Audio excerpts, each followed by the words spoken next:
Hi friends, ನಮಸ್ತೆ ಎಲ್ಲರಿಗೂ. ಸವಿರುಚಿ ಚಾನಲ್ಗೆ ಮತ್ತೊಮ್ಮೆ ಸ್ವಾಗತ. ಇವತ್ತು ಸೂಪರ್ ಆದಂಥ ಹೋಟೆಲ್ ಸ್ಟೈಲಲ್ಲಿ ಇಡ್ಲಿ ಸಾಂಬಾರನ್ನ ಮಾಡ್ತಾ ಇದ್ದೀನಿ. ರುಚಿ ಅಂತೂ ತುಂಬಾ ಚೆನ್ನಾಗಿರುತ್ತೆ. ಇದು ಇಡ್ಲಿ, ದೋಸೆ, ರೈಸ್ಗೂ ಕೂಡ ತುಂಬಾ ಚೆನ್ನಾಗಿರುತ್ತೆ. ಖಂಡಿತ ಒಂದ್ಸಲ ಟ್ರೈ ಮಾಡಿ ನೋಡಿ. ಖಂಡಿತ ಈ ರೀತಿ ಒಂದ್ಸಲ ಹೋಟೆಲ್ ಸ್ಟೈಲಲ್ಲಿ ಇಡ್ಲಿ ಸಾಂಬಾರನ್ನ ಮಾಡಿ ನೋಡಿ. ಚಿಕ್ಕ ಮಕ್ಕಳಿಗೂ ದೊಡ್ಡವ್ರಿಗೂ ಎಲ್ಲರಿಗೂ ತುಂಬಾ ಇಷ್ಟ ಆಗುತ್ತೆ. ಅಷ್ಟು ಟೇಸ್ಟಿಯಾಗಿರುತ್ತೆ. ಈಗ ಬನ್ನಿ ಮಾಡೋ ವಿಧಾನ ನೋಡ್ಕೊಳ್ಳೋಣ. ಈಗ ಮೊದಲು ಒಂದು ಕಡಾಯಿನ ಬಿಸಿ ಇಟ್ಕೊಂಡು ಇದಕ್ಕೆ ಒಂದು 2 ಸ್ಪೂನ್ ಆಗುವಷ್ಟು ಧನಿಯಾ ಕಾಳನ್ನ ಹಾಕ್ಕೊಳ್ತಾ ಇದ್ದೀನಿ. ಹಾಗೆ 1 ಸ್ಪೂನ್ ಆಗುವಷ್ಟು ಜೀರಿಗೆನ ಹಾಕ್ಕೊಳ್ತಾ ಇದ್ದೀನಿ. ಹಾಗೆ ಒಂದು ಅರ್ಧ ಸ್ಪೂನ್ ಆಗುವಷ್ಟು ಮೆಣಸುಕಾಳು, ಒಂದು ಅರ್ಧ ಸ್ಪೂನ್ ಆಗುವಷ್ಟು ಉದ್ದಿನಬೇಳೆ, ಒಂದು ಅರ್ಧ ಸ್ಪೂನ್ ಆಗುವಷ್ಟು ಕಡಲೆಬೇಳೆನ ಹಾಕ್ಕೊಳ್ತಾ ಇದ್ದೀನಿ. ಹಾಗೆ ಒಂದು 10 ರಿಂದ 15 ಮೆಂತ್ಯ ಕಾಳನ್ನ ಹಾಕ್ಕೊಳ್ತಾ ಇದ್ದೀನಿ.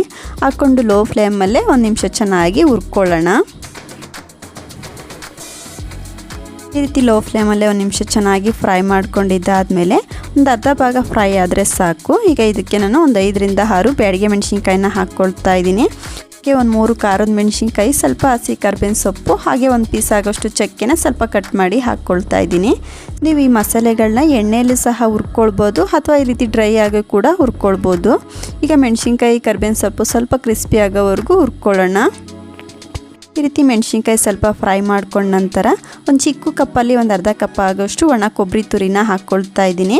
ನೀವು ಇದ್ರ ಬದಲು ಹಸಿ ತೆಂಗಿನಕಾಯಿ ಕೂಡ ಹಾಕ್ಕೊಳ್ಬೋದು ಅಥವಾ ಈ ರೀತಿ ಒಣ ಕೊಬ್ಬರಿನೂ ಸಹ ಹಾಕ್ಕೊಳ್ಬೋದು. ಈ ರೀತಿ ಒಣ ಕೊಬ್ಬರಿನ ಹಾಕಿರೋದ್ರಿಂದ ತುಂಬ ಹೊತ್ತು ಫ್ರೈ ಮಾಡ್ಕೊಳ್ಳೋ ಅವಶ್ಯಕತೆ ಇಲ್ಲ. ಆ ಬಿಸಿಗೆ ಕೊಬ್ಬರಿ ಫ್ರೈ ಆಗಿ ಹೋಗ್ಬಿಡುತ್ತೆ. ಈ ಲೋ ಫ್ಲೇಮಲ್ಲೇ 1 ನಿಮಿಷ ಚೆನ್ನಾಗಿ ಫ್ರೈ ಮಾಡಿಕೊಂಡು ಇದನ್ನ ಒಂದು ಪ್ಲೇಟ್ಗೆ ಹಾಕಿ ತೆಗೆದಿಟ್ಕೊಳ್ಳೋಣ. ಕಂಪ್ಲೀಟಾಗಿ ತಣ್ಣಗಾಗಬೇಕು. ಹಾಗಾಗಿ ಈಗ ಅದೇ ಕಡಾಯಿಗೆ 1 ಸ್ಪೂನ್ ಆಗೋಷ್ಟು ಎಣ್ಣೆನ ಹಾಕ್ಕೊಂಡು ಒಂದು ಗೆಡ್ಡೆ ಬೆಳ್ಳುಳ್ಳಿನ ಸಿಪ್ಪೆ ತೆಗೆದು ಹಾಕ್ಕೊಳ್ತಾ ಇದ್ದೀನಿ. ಹಾಗೆ ಒಂದು ಮೀಡಿಯಮ್ ಸೈಜ್ ಈರುಳ್ಳಿನ ಈ ರೀತಿ ಸ್ವಲ್ಪ ದಪ್ಪಾಗಿ ಕಟ್ ಮಾಡಿ ಸೇರಿಸ್ತಾ ಇದ್ದೀನಿ. ಹಾಗೆ ಚೆನ್ನಾಗಿ ಹಣ್ಣಾಗಿರುವ ಒಂದು 5 ಮೀಡಿಯಮ್ ಸೈಜ್ ಟೊಮೊಟೊನ ಈ ರೀತಿ ಕಟ್ ಮಾಡಿ ಹಾಕ್ಕೊಳ್ತಾ ಇದ್ದೀನಿ. ಸೇರಿಸ್ಕೊಂಡು ಈ ಟೊಮೊಟೊ ಈರುಳ್ಳಿ ಸ್ವಲ್ಪ ಸಾಫ್ಟ್ ಆಗಬೇಕು. ಹಾಗಾಗಿ ಈ ರೀತಿ ಎಣ್ಣೆಯಲ್ಲೇ ಚೆನ್ನಾಗಿ ಫ್ರೈ ಮಾಡ್ಕೊಳ್ಳೋಣ. ಈಗ ನೋಡಿ, ಟೊಮೊಟೊನ ಈ ರೀತಿ ಒಂದು 5 ನಿಮಿಷ ಚೆನ್ನಾಗಿ ಫ್ರೈ ಮಾಡ್ಕೊಂಡಿರೋದಾಗಿದೆ. ಟೊಮೊಟೊ ಕೂಡ ಈ ರೀತಿ ಸಾಫ್ಟ್ ಆಗಿದೆ. ಈಗ ಗ್ಯಾಸ್ನ ಆಫ್ ಮಾಡ್ಕೊಳ್ಳೋಣ. ಇದು ಕಂಪ್ಲೀಟಾಗಿ ತಣ್ಣಗಾಗಬೇಕು. ಹಾಗಾಗಿ ಇದನ್ನ ಸೈಡಲ್ಲಿ ಎತ್ತಿಟ್ಕೊಂಡು ಈಗ ಆವಾಗಲೇ ಹುರಿದಿಟ್ಕೊಂಡಿರೋಂಥ ಮಸಾಲೆ ಕೂಡ ಕಂಪ್ಲೀಟಾಗಿ ತಣ್ಣಗಾಗಿದೆ. ಇದನ್ನ ಒಂದು ಮಿಕ್ಸಿ ಜಾರ್ಗೆ ಹಾಕ್ಕೊಳ್ಳೋಣ. ಈ ರೀತಿ ಕಂಪ್ಲೀಟಾಗಿ ಮಸಾಲೆಗಳನ್ನ ಸೇರಿಸ್ಕೊಂಡು ನೀರೇನು ಹಾಕ್ಕೊಳ್ಬಾರ್ದು. ಹಾಗೆ ಸ್ವಲ್ಪ ನುಣ್ಣಗೆ ಪೌಡ್ರ್ ಮಾಡ್ಕೊಂಡು ಬರೋಣ. ಈಗ ನೋಡಿ, ಈ ರೀತಿ ಸ್ವಲ್ಪ ನುಣ್ಣಗೆ ಪೌಡ್ರ್ ಮಾಡ್ಕೊಂಡಿರೋದಾಗಿದೆ. ಈ ರೀತಿ ಮಸಾಲೆಗಳನ್ನ ನಾವು ಹುರಿದು ಪುಡಿ ಮಾಡಿ ಹಾಕೋದ್ರಿಂದ ಹೋಟೆಲ್ಗಳಲ್ಲಿ ಇರುತ್ತೆ ನೋಡಿ, ಅದೇ ರೀತಿ ಸಾಂಬಾರು ತುಂಬಾ ಟೇಸ್ಟಿಯಾಗಿ ಬರುತ್ತೆ. ಖಂಡಿತ ಒಂದ್ಸಲ ಟ್ರೈ ಮಾಡಿ ನೋಡಿ. ಈಗ ಈ ಮಸಾಲೆ ಪೌಡ್ರನ್ನ ನಾವು ಒಂದು ಬೌಲ್ಗೆ ತಕ್ಕೊಂಡು ಈಗ ಅದೇ ಮಿಕ್ಸಿ ಜಾರ್ಗೆ ನಾವು ಆವಾಗಲೇ ಫ್ರೈ ಮಾಡಿ ಇಟ್ಕೊಂಡಿದ್ವಿ ನೋಡಿ ಟೊಮೊಟೊ, ಈರುಳ್ಳಿ, ಬೆಳ್ಳುಳ್ಳಿ ಮಿಶ್ರಣನ ಹಾಕ್ಕೊಳ್ತಾ ಇದ್ದೀನಿ. ಇದಕ್ಕೆ ನೀರೇನೋ ಹಾಕ್ಕೊಳ್ಳೋ ಅವಶ್ಯಕತೆ ಇಲ್ಲ. ನುಣ್ಣಗೆ ರುಬ್ಕೊಂಡು ಬರೋಣ. ಈಗ ನೋಡಿ, ಈ ರೀತಿ ನುಣ್ಣಗೆ ರುಬ್ಕೊಂಡಿರೋದಾಗಿದೆ. ಇದಿಷ್ಟಾದರೆ ಸಾಕು. ಇದನ್ನ ಸೈಡಲ್ಲಿ ಎತ್ತಿ ಇಟ್ಕೊಳ್ಳೋಣ. ಈಗ ಗ್ಯಾಸ್ ಮೇಲೆ ಒಂದು ಕಡಾಯಿನ ಬಿಸಿ ಇಟ್ಕೊಂಡು ಒಂದು 2 ಸ್ಪೂನ್ ಆಗೋಷ್ಟು ಎಣ್ಣೆನ ಹಾಕ್ಕೊಳ್ತಾ ಇದ್ದೀನಿ. ಎಣ್ಣೆ ರೀತಿ ಸ್ವಲ್ಪ ಬಿಸಿ ಆದ ನಂತರ ಸ್ವಲ್ಪ ಸಾಸಿವೆ ಕಾಳನ್ನ ಹಾಕ್ಕೊಳ್ತಾ ಇದ್ದೀನಿ. ಹಾಗೆ ಒಂದು ಮೀಡಿಯಮ್ ಸೈಜ್ ಈರುಳ್ಳಿನ ಈ ರೀತಿ ಸಣ್ಣದಾಗಿ ಕಟ್ ಮಾಡಿ ಸೇರಿಸ್ತಾ ಇದ್ದೀನಿ.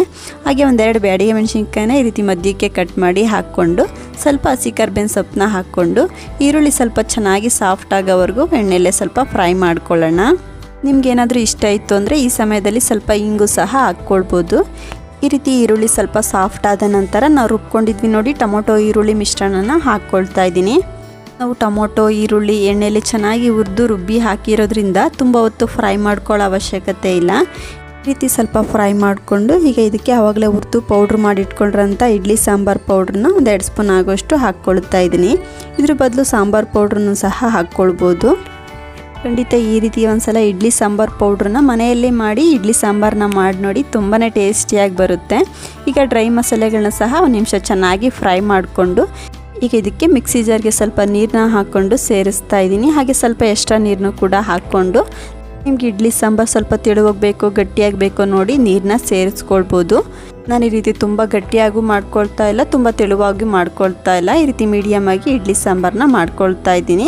ಈಗ ಇದಕ್ಕೆ ರುಚಿಗೆ ತಕ್ಕಷ್ಟು ಉಪ್ಪನ್ನ ಸೇರಿಸ್ಕೊಳ್ತಾ ಇದ್ದೀನಿ. ಹಾಗೆ 1 ಸ್ಪೂನ್ ಆಗೋಷ್ಟು ಬೆಲ್ಲನ ಹಾಕ್ಕೊಳ್ತಾ ಇದ್ದೀನಿ. ಈ ರೀತಿ ಸ್ವಲ್ಪ ಬೆಲ್ಲನ ಹಾಕೋದ್ರಿಂದ ಉಪ್ಪು ಖಾರ ಹುಳಿ ಕೂಡ ಬ್ಯಾಲೆನ್ಸ್ ಆಗುತ್ತೆ. ಹಾಗೆ ಇಡ್ಲಿ ಸಾಂಬಾರು ತುಂಬಾ ಟೇಸ್ಟಿಯಾಗಿ ಕೂಡ ಬರುತ್ತೆ. ಇದನ್ನ ಒಂದ್ಸಲ ಚೆನ್ನಾಗಿ ಮಿಕ್ಸ್ ಮಾಡಿಕೊಂಡು ಒಂದು ಪ್ಲೇಟ್ ಮುಚ್ಚಿ ಮೀಡಿಯಮ್ ಫ್ಲೇಮಲ್ಲೇ ಒಂದು 10 ನಿಮಿಷ ಚೆನ್ನಾಗಿ ಕುದಿಸ್ಕೊಳ್ಳೋಣ.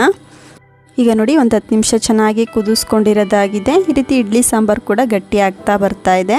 ಈಗ ಕೊನೆಯದಾಗಿ ಸಣ್ಣ ಸಣ್ಣದಾಗಿ ಕಟ್ ಮಾಡಿರೋಂಥ ಸ್ವಲ್ಪ ಕೊತ್ತಂಬರಿ ಸೊಪ್ಪನ್ನ ಸೇರಿಸಿ ಮಿಕ್ಸ್ ಮಾಡಿಕೊಂಡ್ರೆ ತುಂಬಾ ಸೂಪರ್ ಆದಂಥ ಇಡ್ಲಿ ಸಾಂಬಾರು ರೆಡಿನೇ ಆಗೋಗ್ಬಿಡುತ್ತೆ. ಇದು ಇಡ್ಲಿ, ದೋಸೆ, ರೈಸ್ಗೂ ಕೂಡ ತುಂಬಾ ಚೆನ್ನಾಗಿರುತ್ತೆ ಫ್ರೆಂಡ್ಸ್. ಖಂಡಿತ ಒಂದ್ಸಲ ಟ್ರೈ ಮಾಡಿ ನೋಡಿ. ನಿಮ್ಗೆ ಹೇಗೆ ಬಂತು ಅಂತ ಕಮೆಂಟ್ ಮಾಡಿ ತಿಳಿಸಿ. ಖಂಡಿತ ಇವತ್ತಿನ ಇಡ್ಲಿ ಸಾಂಬಾರು ರೆಸಿಪಿ ನಿಮ್ಮೆಲ್ಲರಿಗೂ ಇಷ್ಟ ಆಯಿತು ಅಂದ್ಕೊಳ್ತೀನಿ ಫ್ರೆಂಡ್ಸ್. ಇಷ್ಟ ಆದರೆ ಈ ವಿಡಿಯೋಗೆ ಒಂದು ಲೈಕ್ ಮಾಡಿ ಹಾಗೂ ಫ್ರೆಂಡ್ಸ್ ಫ್ಯಾಮಿಲಿಗೆ ಶೇರ್ ಮಾಡಿ. ಹಾಗೂ ಇನ್ನಷ್ಟು ಈಸಿ ರೆಸಿಪಿಗಾಗಿ ಸವಿರುಚಿ ಚಾನಲ್ನ ಸಬ್ಸ್ಕ್ರೈಬ್ ಮಾಡ್ಕೊಂಡು ಕೂಡ ನೋಡಿ. ಪಕ್ಕದಲ್ಲಿರುವಂಥ ಬೆಲ್ ಬಟನ್ ಕೂಡ ಕ್ಲಿಕ್ ಮಾಡಿ. Thank you.